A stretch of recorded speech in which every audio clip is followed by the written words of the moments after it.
พิธีมอบรับโครงการก่อสร้างครัวมิตรภาพลาวญี่ปุ่นแขวงสีกงและเปิดการนำสายอย่างเป็นทางการในตอนเช้าของวันที่12กุมภาพันธ์นี้ที่ครัวขามน้ำสีกงให้เกียรติเข้าร่วมมีทานปริญญาเอกบุญทองจิตมณีรองนายกรัฐมนตรีประธานกวดกาศูนย์กลางภาคท่านคำเผยบุตรดาเวียงเจ้าแขวงสีกง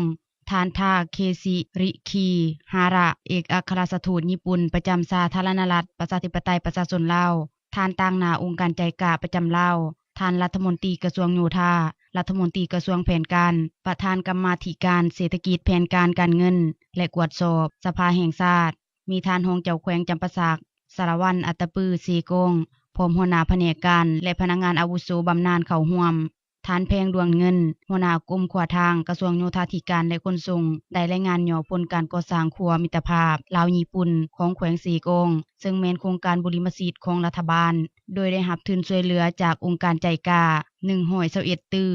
551ล้านกีบโดยแม่นบริษัทไตเซจากประเทศญี่ปุ่นเป็นผู้รับเหมาก่อสร้างโดยสัญญาในเบื้องต้นแม่น29เดือนและได้ต่อสัญญาเติมอีกเป็น39เดือนหรือ3ปีกับ3เดือนโดยได้รับการไกลชิดจากคณะภาคอำนาจการปกครองและผู้ให้ทุนจึงเฮ็ดให้การก่อสร้างสำเร็จและได้จัดพิธีมอบรับอย่างเป็นทางการโอกาสดังกล่าวท่านทาเคซิริคีฮาระเอกอัครราชทูตญี่ปุ่นประจำสาธารณรัฐประชาธิปไตยประชาชนลาวได้กล่าวมอบรับการก่อสร้างครัวมิตรภาพลาวญี่ปุ่นแขวงสีกงให้กับรัฐบาลลาวจากนั้นท่านปริญญาเอกบุญจันทร์สินทวงศ์รัฐมนตรีกระทรวงโยธาธิการและขนส่งกล่าวรับและมอบต่อให้การนำภาครัฐและประชาชนแขวงสีกงเป็นผู้คุ้มครองน้ำใช้และปกปักรักษา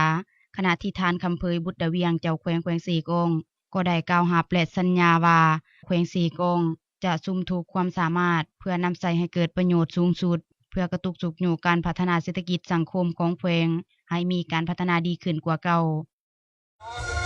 3ขอเรียนเชิญประธานครับ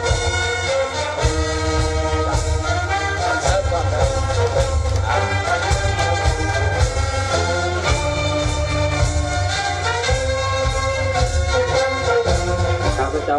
ขอนับเนาะ1 2